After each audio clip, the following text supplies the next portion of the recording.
Nosso boa noite a todos. É uma grande alegria estarmos juntos em mais esta oportunidade de reflexão. Sejam bem-vindos ao canal Sempre. Convidamos a todos que se inscrevam em nosso canal, ativem as notificações e possam assim receber a nossa programação semanal. Todas as quartas e sextas-feiras temos as palestras e aos sábados a atividade voltada à evangelização. Nós vamos iniciar então com uma prece e convidamos a todos a nos acompanhar em pensamento. Se quiserem sentirem a vontade de fechar os olhos, isso facilita a concentração. Então vamos elevar o pensamento a Jesus. Mestre amigo, benfeitores que nos acompanham, que se interessam por nossas vidas, por nossa família. Nós nos encontramos mais uma vez reunidos em Teu nome para estudar os Teus ensinos, compreendê-los e assim colocar em prática em nossa vida, no esforço diário de nos tornarmos melhores, podermos assim seguirmos o caminho do bem. Nós rogamos a sua proteção, o seu amparo para a atividade da noite e também a cada um que esteja nos assistindo, que a tua paz, a tua bondade os alcance seus lares e que possamos assim sairmos mais fortalecidos em nossa fé, em nossa compreensão dos teus ensinos, que nos direciona sempre o caminho certo a seguir para alcançarmos a nossa felicidade que tanto buscamos. Fica conosco, Jesus, e a nossa gratidão por estar junto conosco em mais essa atividade. Que assim seja. Nós vamos então, nessa noite, estudarmos um item do capítulo 5 do Evangelho segundo o Espiritismo. Este capítulo trata de bem-aventurados os aflitos.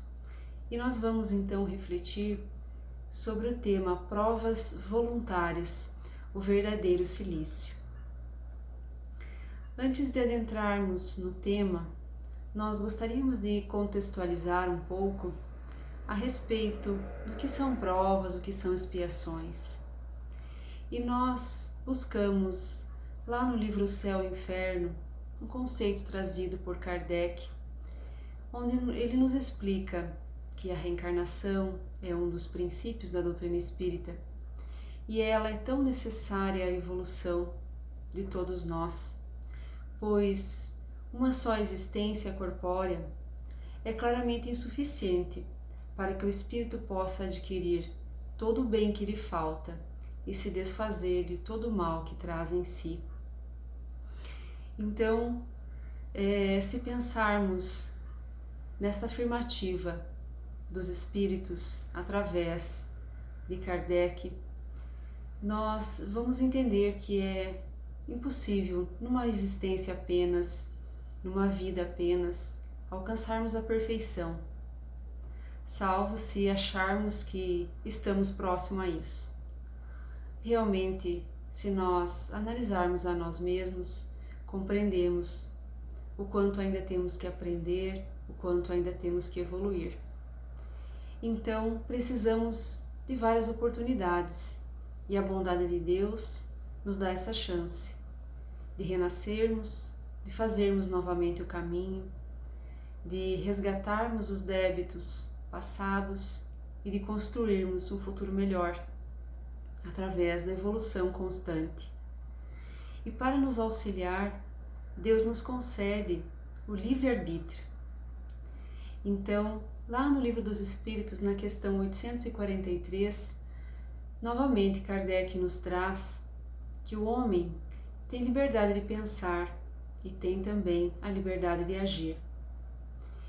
E como ele é o árbitro da sua própria vida, cada escolha que fazemos, independentemente das suas motivações, das suas justificativas, elas acionam a lei de causa e efeito em qualquer plano da vida, seja aqui no plano terreno ou no plano espiritual. Então, essa reflexão, essa compreensão nos traz a responsabilidade sobre os nossos atos, pois aquilo que fazemos, independente da motivação ou da justificativa, ou seja, independente da condição que estivermos, não temos como justificar que fizemos porque todos fazem, porque o sistema é assim, porque fomos induzidos a fazer pelo exemplo do outro. Cada um de nós responde pelos seus atos, em qualquer plano da vida. E esse uso, então, do livre-arbítrio é uma ação que provoca uma reação. As boas escolhas vão produzir, certamente, o nosso progresso evolutivo, o nosso avanço.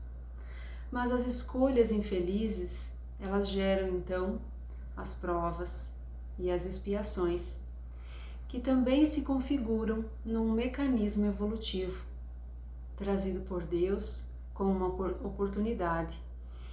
E é esse fato modulador da lei de causa e efeito, o que então fica claro no nosso planejamento reencarnatório. E Emmanuel nos traz no livro Consolador, através da mediunidade de Francisco Cândido Xavier, a lei das provas é uma das maiores instituições universais para a distribuição dos benefícios divinos. Então, para compreendermos as nossas escolhas infelizes, elas geram provas ou expiações. Na maioria das vezes, se estamos em condições, no nosso planejamento reencarnatório, antes de voltarmos aqui para o plano terreno, nós avaliamos os nossos erros juntamente com os benfeitores, com aqueles que são artífices divinos, que são aqueles que auxiliam a Deus nesse processo da reencarnação. E nós avaliamos então aquilo que precisamos aprender, aquilo que precisamos resgatar, expiar, e assim a nossa reencarnação é planejada. E nós retornamos aqui com algumas linhas da nossa reencarnação definidas, encaminhadas para a nossa evolução. Então, quando aqui chegamos, precisamos dar conta daquilo que precisamos passar. Por isso é tão importante a fé, a resignação, a coragem para o enfrentamento daquilo que se apresenta em nossa vida. Mas vamos compreender um pouco mais a respeito disso na sequência. Para melhor compreensão, então, no assunto, Emmanuel também nos explica no mesmo livro, Consolador, que há uma diferença entre prova ou provação e expiação. A provação é uma luta que ensina o discípulo rebelde e preguiçoso a estrada do trabalho e da edificação espiritual. Já a expiação é uma pena imposta ao malfeitor que comete um crime. Então a diferença aqui é que a provação, ela é uma luta diária para todos nós, para nós vencermos a nossa preguiça, a nossa rebeldia, a nossa acomodação. É aquelas lutas diárias da disciplina, da boa vontade, do esforço, a fim de vencermos todos os dias as nossas lutas, sejam pela família, pelo trabalho, pela condição que se apresenta da nossa saúde. Então, todas aquelas lutas no dia a dia são as nossas provas. Quando nós pedimos, por exemplo, a Deus a oportunidade de desenvolvermos a paciência, ela vai nos surgir esta oportunidade, por exemplo, quando temos alguém difícil ao nosso lado para conviver. E aí nós vamos exercitar a paciência. Esta é uma prova. Já a expiação é algo mais grave. É quando nós cometemos um crime contra nós, contra a nossa vida, contra a vida de alguém, quando nós prejudicamos talvez uma coletividade e nós reencarnamos com sérias dificuldades a vencer. E na sequência, Emmanuel ainda nos explica que a prova assemelha-se a uma corrida de obstáculos que tem o poder de impulsionar o progresso humano. As provas, elas sempre existirão, mesmo para os espíritos superiores, por se tratar então de desafios evolutivos. E todos nós estamos sempre neste caminho, até chegarmos a uma perfeição relativa, porque a perfeição absoluta é apenas Deus. Então, nesse processo evolutivo, nós seremos sempre desafiados, provados, para que a gente possa vencer a nós mesmos e aprender constantemente. E a expiação, contudo, ela é uma contenção temporária da liberdade individual, necessária à reeducação do espírito. Então, é algo que precisa ser vivido por uma determinação divina e é acompanhada, geralmente, certamente, por um profundo sofrimento. As provas, elas podem ser difíceis, não resta dúvida, mas o espírito é colocado em situações que o afasta da inércia, em que permanece muitas vezes, e assim trabalha por sua melhora. Nas expiações, o espírito vê-se colocado prisioneiro das más ações cometidas, pelo uso indevido do livre-arbítrio. Renasce então num processo de contenção. E aí produz sofrimento, sobretudo se o ser espiritual não consegue compreender o valor da dor como um instrumento de educação e de cura. Então, nós vemos inúmeros exemplos daqueles que enfrentaram as provas, enfrentaram as expiações e saíram no caminho da luz, por compreenderem que aquilo que estava sendo vivido era necessário e que fazia parte da bondade divina, para que houvesse então o resgate de débitos muito graves do passado e assim a libertação, a oportunidade de seguir livre daquelas amarras, livre daquele erro, daquele débito cometido. Nós vamos contar aqui, narrar uma breve história que se chama Voltar os Olhos para a Luz. Essa história nós retiramos do Momento Espírita e ela é escrita com base na história vivida pelo próprio Francisco Cândido Xavier. Narra-se então, desculpem, que uma das cunhadas do médium mineiro Francisco Cândido Xavier teve um filho com sérias dificuldades físicas e mentais. Ele tinha pernas e braços atrofiados, os olhos eram cobertos por uma névoa que o mantinha numa profunda escuridão. Ele inspirava medo às pessoas que o viam. Ele era tão deformado que a sua mãe, quando o viu ao nascer, entrou em choque e foi internada num hospital psiquiátrico. E assim, Chico ficou sozinho para cuidar desse sobrinho. Não era fácil cuidar dele, medicá-lo, banhá-lo todos os dias e ainda aplicar-lhe um clister diariamente. O menino não conseguia deglutir, mas Chico, para alimentá-lo, fazia uma pequena bola de alimento e empurrava pela garganta.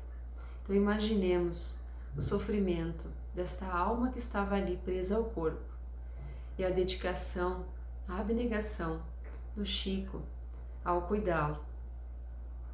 Isso durou 11 anos, aproximadamente.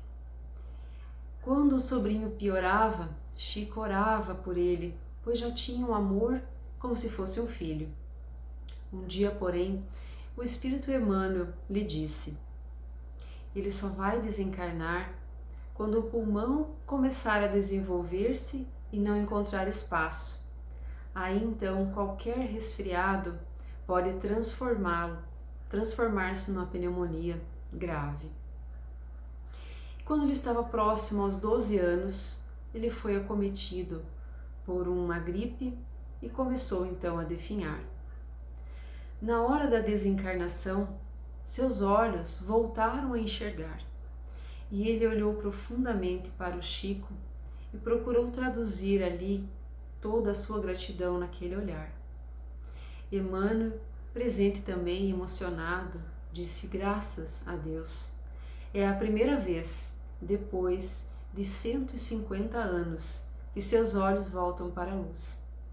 As suas dívidas do passado foram aniquiladas.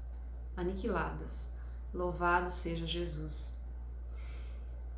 E esse sobrinho, então, necessitado de acerto às leis maiores, encontrou no amor do Chico, do tio, o estímulo necessário para deixar as trevas. Então nós vemos nesse exemplo um fato de como nos encontrarmos com as leis divinas, que ela pode não nos alcançar hoje, se estamos muitas vezes no equívoco, mas ela nos alcançará nesta vida ou numa próxima, a fim de nós resgatarmos o erro e seguirmos pela luz. E assim foi esse exemplo. Imaginemos 150 anos sem conseguir enxergar. Então, certamente foram anos na espiritualidade, na escuridão, talvez outras reencarnações, isso não é esclarecido na história, em que ele não conseguia ver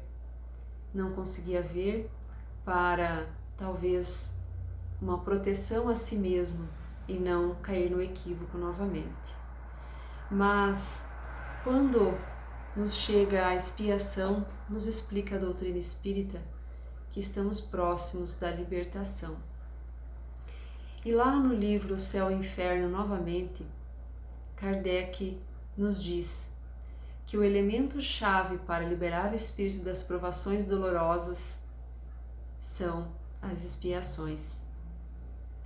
E o codificador assim se expressa: arrependimento, expiação e reparação são as 3 condições necessárias para apagar os traços de uma falta e suas consequências. O arrependimento é o primeiro passo. Quando nos arrependemos, há uma suavização da expiação, porque se abre em nosso coração a esperança e a vontade de alcançar o caminho da reabilitação. Mas somente a reparação pode anular o efeito e destruir a causa. Então, nós começamos a nos arrepender. Isso muitas vezes dói, mas com isso também somos alcançados pela esperança, pelo desejo de mudar. E Deus nos dá a oportunidade da reparação. Se fizemos o mal, muitas vezes, a alguém, se o desviamos, contribuímos para desviá-lo do caminho, nós, numa próxima reencarnação, temos este ser, este espírito sob nossa guarda, a fim de encaminhá-los para a luz. E assim, Deus vai nos dando a chance. Ele sempre nos dá a escolha de evoluirmos pelo amor ou pela dor. mas como ainda somos tão imperfeitos, muitas vezes rebeldes, relutantes para abraçarmos a responsabilidade e seguirmos o caminho reto, somos alcançados pela dor, pela expiação, para compreendermos o caminho. Não nos é suficiente expiar uma falta, é preciso anulá-la. E a única forma de anular é pela prática do bem. A reparação, nos explica Kardec, consiste em fazer o bem a quem se havia feito mal. Quem não repara os erros nesta vida, por fraqueza, por má vontade, achar-se-á numa existência posterior em contato com as mesmas pessoas a quem prejudicou, em condições voluntariamente escolhidas. Então aqui nós lembramos do planejamento reencarnatório. Muitas vezes estamos com aquelas pessoas difíceis e pensamos em desistir e pensamos em abandonar, mas vejamos que nós escolhemos e que se estamos ali não é por acaso, então façamos o nosso melhor. E assim nos é dada a oportunidade de fazermos tanto o bem quanto o mal lhes tenha feito em outro momento. E daí nós chegamos então na reflexão trazida pelo Evangelho, quando nos foi trazido o tema Provas Voluntárias, Verdadeiro Cilício. E a espiritualidade nos inicia a reflexão através de uma pergunta. Perguntais se é permitido abrandar as vossas provas. E na sequência, então, o texto nos diz, essa pergunta lembra outras duas. É permitido ao que se afoga procurar salvar-se? E a quem se espetou num espinho retirá-lo? Ao que está doente, chamar um médico? Então as provas, elas têm por fim exercitar a nossa inteligência, a nossa paciência, a nossa resignação. Mas se estamos numa condição penosa, difícil nesta reencarnação, é justamente para sermos obrigados, estimulados a procurar os meios de vencer as dificuldades. Então as provas são colocadas na nossa vida, as dores, os sofrimentos, não para nos acomodarmos com eles, nos vincularmos àquela situação e permanecermos no sofrimento, mas sim, de uma forma natural, buscamos sair daquela condição. E essa luta, esse atrito íntimo pela busca da transformação, da mudança, da melhora, é o que nos faz crescer, que nos impulsiona ao progresso intelectual e moral. E essa questão, então, ela nos conduz a outra. Se Jesus nos afirma, bem-aventurados os aflitos, há mérito em procurar aflições, agravando as provas por meio de sofrimentos voluntários? E a espiritualidade nos responde claramente que sim, é um grande mérito. Quando nós buscamos sofrimentos e privações por um fim de fazer o bem ao próximo, porque se trata aí de caridade, de sacrifício.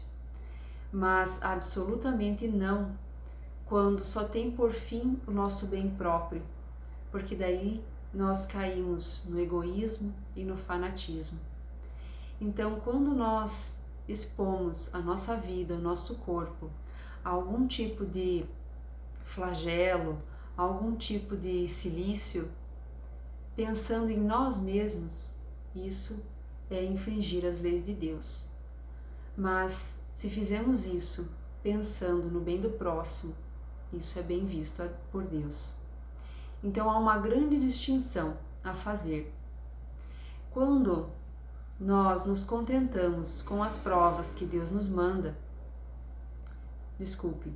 nós devemos nos contentar com as provas que Deus nos manda, não aumentar a carga, que muitas vezes já é pesada. Devemos aceitar sem queixas e com fé. Eis tudo o que Deus nos pede.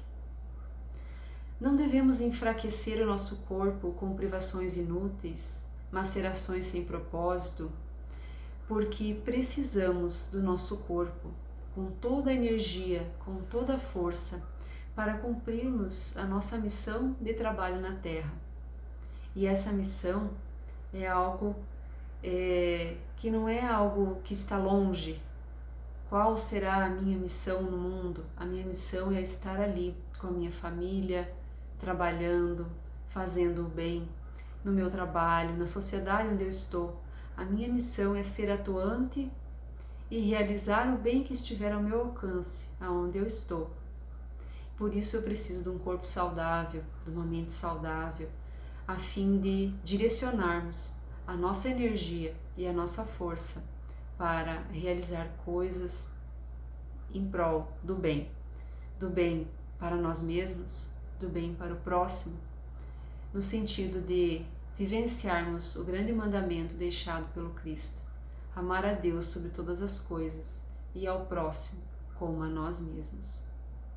Então, torturar o nosso corpo, martirizar o nosso corpo, como já dissemos, é infringir a lei de Deus. Então, se nós muitas vezes nos expomos a dietas extremas apenas pelo culto ao corpo, o excesso de trabalho pela ganância, uso muitas vezes de entorpecentes, nos privamos do sono para vivermos e gozarmos de diversões, orgias intermináveis, nós estamos aí debilitando sem necessidade o nosso corpo, e isso muitas vezes é um suicídio indireto. Devemos usar a nossa liberdade, mas não abusar. Podemos sim aproveitarmos e sermos felizes com as oportunidades que temos em nossa vida, mas sem o abuso. E se as provas então são um mecanismo de progresso, nós devemos buscar as provas, nos manter na situação de prova? Como já dissemos, certamente que não. Mas isso fica muito claro na pergunta 719 do Livro dos Espíritos. E Kardec pergunta: o homem é censurável por procurar o bem-estar? E a resposta dos Espíritos é que o bem-estar é um desejo natural. Deus só proíbe o abuso por ser contrário à lei de conservação.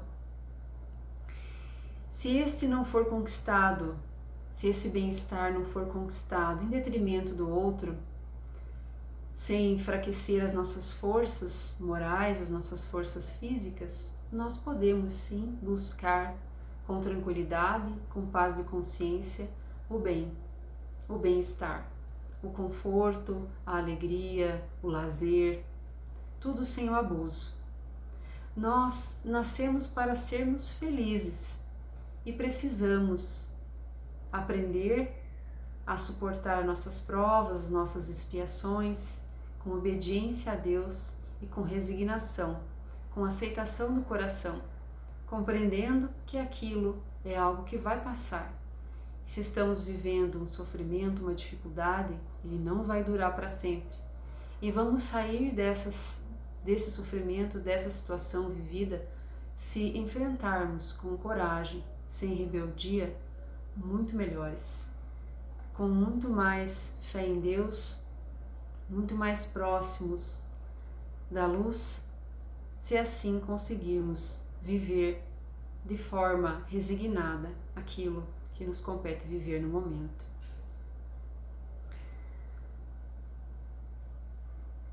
Muito diferente, então,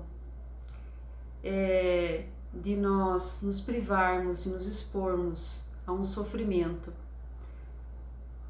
apenas por nós, é aquele sofrimento que nós nos colocamos para aliviar o sofrimento do outro. Se conseguirmos suportar o frio e a fome para agasalhar, alimentar alguém que precisa. Se conseguirmos ter a coragem de deixar os nossos aposentos perfumados para levar consolação aos casebres infectos, o Evangelho nos explica que se temos a coragem de sujar as nossas mãos delicadas, curando chagas, a passar uma noite de sono, nos privar do sono, para velar a cabeceira de alguém que é apenas o nosso irmão em Deus, aí sim nós estamos fazendo a prática das boas obras, e nisso está o verdadeiro cilício, o cilício de bênçãos que Deus reconhece e abençoa. E no livro ainda dos Espíritos, na pergunta 720, Kardec nos diz: há privações voluntárias que sejam meritórias? E os Espíritos nos respondem que sim. As privações dos prazeres inúteis, porque isso liberta o homem da matéria e eleva a sua alma.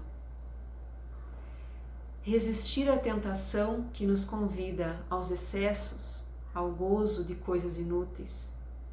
Retirar do necessário para dar aos outros o que não tem. Então, nós somos constantemente convidados aos excessos, aos abusos, pela comida, pela bebida, muitas vezes pelo consumo, pelas viagens, pelos passeios intermináveis. Até que ponto isso tem utilidade para a nossa vida? Ao que nós damos mais valor? A nossa vida material, a nossa vida espiritual. Então, as privações voluntárias que têm mérito perante Deus são aquelas que nós fazemos para nos privar dos prazeres inúteis. Temos o direito, sim, de vivermos com alegria, com felicidade, buscando, sim, quando podemos, o lazer, aquilo que nos é possível vivermos nesta vida, sem o abuso, sem o excesso.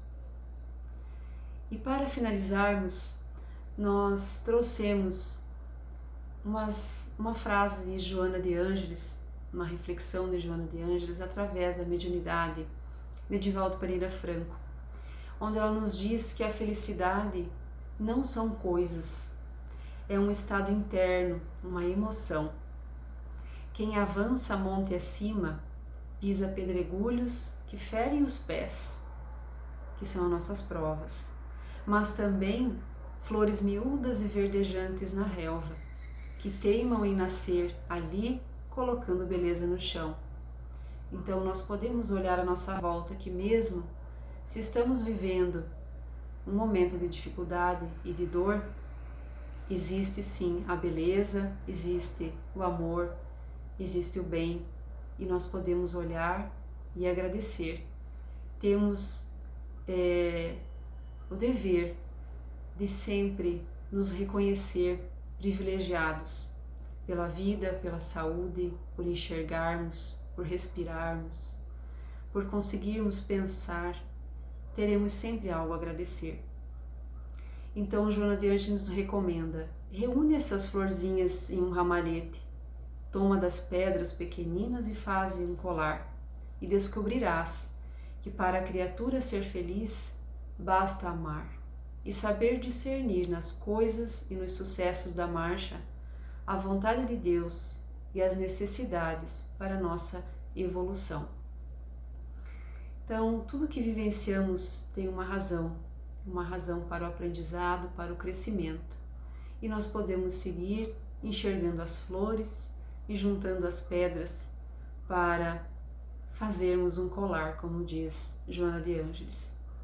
Que possamos dar um olhar com fé e com a confiança em Deus para a nossa vida, a fim de nos resignarmos e termos a paciência necessária. Que Deus, então, nos dê força, nos dê coragem para seguirmos, e vamos convidar a todos a encerrarmos com uma prece. Nos acompanhe em pensamento.